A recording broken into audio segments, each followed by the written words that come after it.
오늘은 성탄절입니다. 보통 이제 성탄 주일이 있고 성탄절이 있는데 올해는 딱 이게 맞았습니다. 12월 25일이 주일이 되겠습니다. 예수님의 탄생은 누군가에게는 의미 없는 사건입니다. 우리 교회 안에서는 의미 있는 사건 중의 사건이지만 어떤 사람들에게는 이 성탄절은 의미 없는 사건입니다. 누군가에게는 의미가 있고 누군가에게는 휴일 이외에 아무런 의미가 없습니다. 그냥 뭐 성탄절인갑다 아니면은 뭐 휴일 큰 이제 연말에 이제 다가왔으니까는 이제 모든 것을 정리하고 송년회 아시죠? 이제 송년회 같은 그런 분위기로 한번 우리 만나서 재밌게 놀아보자 뭐 그런 날에 불과한 것입니다. 근데 예수님의 탄생이 우리에게 의미 있는 이유가 무엇일까? 예수님의 탄생이 우리에게 의미 있게 와 닿게 된다면 그 이유가 무엇이겠습니까? 이 물음에 답하기 위해서는 예수님이 누구신가를 고백해야 한다 이 말씀입니다. 예수님이 우리에게 의미 있는 이유로 와닿기 위해서는 예수님이 누구신가를 알아야만이 의미 있게 와닿게 되어 있습니다. 예수님이 누군지도 모르는데 우리가 무슨 의미 있게 우리에게 와닿을 수가 있겠습니까? 성경은 예수님을 누구라고 부르는가? 하나님의 아들이라고 부르고 있습니다. 자칭 하나님의 아들이라고 한 것이 아니라 하나님께서 친히 이는 내 사랑하는 아들이요 라고 성령님께서 하나님께서 친히 음성을 들려주심으로 말미암아 이 예수는 나의 아들이다 라고 이렇게 탁 말씀하고 계신 겁니다. 또한 이 성경을 통하여서 정통적인 신학자들은 예수님은 하나님의 아들이자 또 누구인가? 하나님 자신이라고 또 표현하고 있습니다. 예수님이 하나님이고 하나님의 아들이고 하나님 자신이다 이렇게 표현하고 있습니다. 우리가 언뜻 생각하기에 천지 창조하시죠.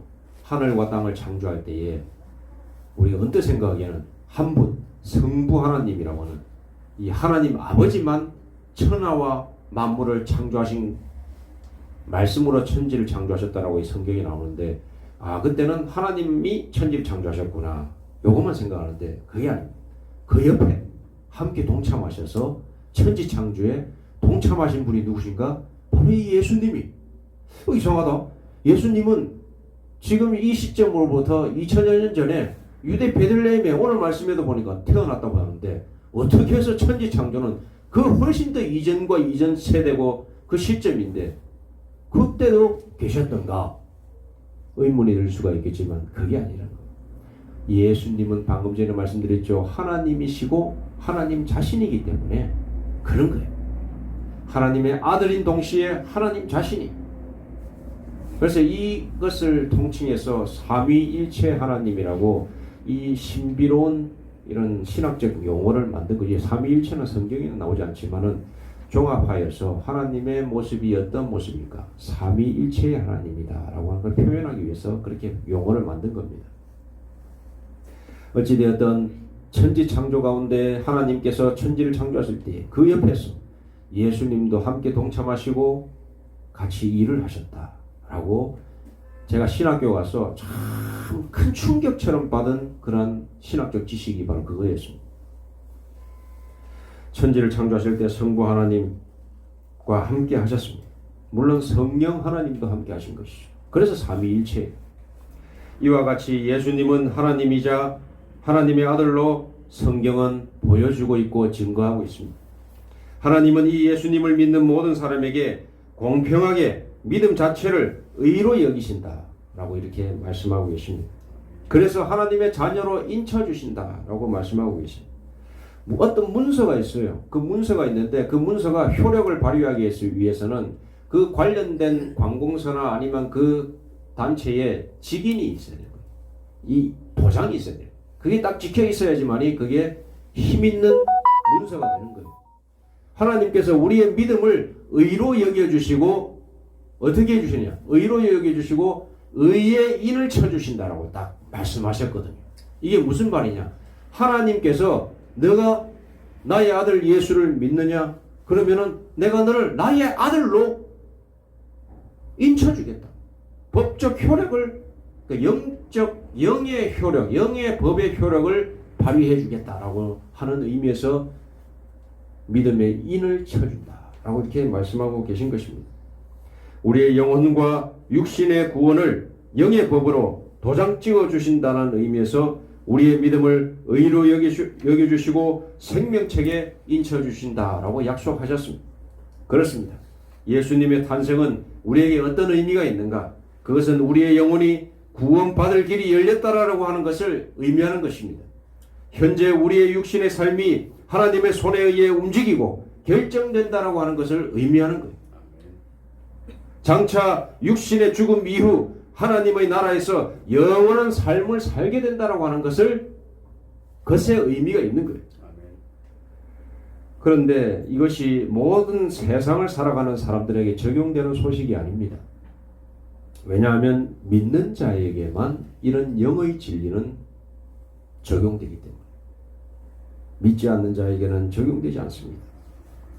오늘 성경 말씀에 보니까 동방의 박사들이 하늘의 큰 별을 보고 수천 킬로미터를 따라왔다. 어떤 신학자에 의하면 이 사람들은 그 동방, 그 옛날에 지금 이란 지역인데 페르시아라고 하는 그 끝에서 하늘 전체 물리학을 이런 것에 대해서 이렇게 관심이 있었고 그것을 연구하는 박사들이었다라고 이렇게 연구로 이렇게 말을 하고 있습니다. 그러니까 어느 위치인지 몰라요. 지금 뭐 한번 생각해 보십시오. 이란 저기 끝에서부터 여기 이스라엘 땅까지 몇 킬로 되겠습니까? 최소한 2-3천 킬로미터 되는 거예요. 그러니까 그 거리를 별 하나만 보고 오는 거예요. 왜? 자기들이 평생 동안 연구해 본 결과 이 별은 예사별이 아니라는 걸 알기 때문에 이 별은 분명히 뭔가 징조가 있는 것이다. 이 세상에 특별한 일이 일어나지 않고서는 이런 별이 나타날 수가 없다라고 하는 믿음을 가지고 큰 충격 속에서 계속해서 쫓아오는 거예요. 그래서 헤롯 왕의 성전까지 오게 된 겁니다. 왜냐? 이 큰 별을 이 나라 사람들이 모를 리가 없다. 이 유대 땅에 있는 유대인들이 모를 리가 없다. 그런 확신을 가지고 그렇다면 왕도 알 것이다. 헤롯 왕에게 찾아간 거예요. 오늘 말씀 보니까. 헤롯 왕에게 찾아갔더니 헤롯 왕이 무슨 소리입니까? 이런 거예요. 아니 이 큰 별을 못 보셨습니까? 우리는 모르는데? 그러면서 이 예루살렘 온 동네가 소동이 일어났다는 거예요. 소동이라고 하면 야단 법석이 난다는 거죠. 큰일 났다면서 사람들이 웅성웅성한다는 거죠. 자, 그 순간 헤롯 왕이 이제 머리를 딱 쓰는 거죠. 왜냐? 자기의 이익과 자기의 모든 사리사욕을 채우기에 급급한 사람이기 때문에 자신의 왕권이 흔들리는 것은 용납할 수 없기 때문에 다 모은 거예요. 누구를 모았느냐? 대제사장과 이 분야의 전문가인 서기관들을 불렀어. 서기관들을 불러서 어떻게 된 일이냐? 진짜로 이런 일이 일어날 것이라고 성경에 기록되어 있느냐? 예, 그렇습니다. 큰 별이 나타나는 다윗의 별이 있습니다. 그 별이 나타날 때 거기에 메시아가 온다라고 기록되어 있습니다. 아니, 큰일 난 거예요, 이거. 헤롯 왕인데 이 유대 땅을 점령해서 자기가 물론 로마의 속국에 의해서 로마에 의해서는 섭정왕이었지만은 그래도 유대 땅을 자기가 점령하고 지휘하고 있거든요. 거기 이제 자기보다 더 큰 위대한 메시아가 왔다고 하니까 위협이죠. 이 가만히 두면 안 되겠다. 그래서 나도 경배하겠노라 라고 이렇게 말은 포장은 했지만은 그 사람 만나서 그 아기 예수를 아기든 누구든 그 태어난 그 존재를 나에게 알려주십시오. 속으로 겉으로의 성경에는 안 나와 있지만 그 아이들 죽여버리겠습니다. 왜 그걸 어떻게 알 수 있느냐? 뒷부분에 보면 오늘 본문 말씀 뒤에 보면은 베들레헴 그 주변에 있었던 태어났던 0살부터 2살까지에 있는 아이들을 다 죽이라고 나중에 명령을 하게 되는 거예요. 동방박사들이 오늘 말씀 끝부분에 보니까 천사들이 나타나서 헤롯 왕에게로 가지 말고 그냥 고국으로 돌아가 버려라. 이렇게 딱 말씀을 주셨거든요. 나타나서 그렇게 경고를 했거든요. 너는 헤롯 왕에게로, 너희들은 헤롯 왕에게로 돌아가지 말고 고국으로 그냥 돌아가라. 그래 돌아가 버렸거든요.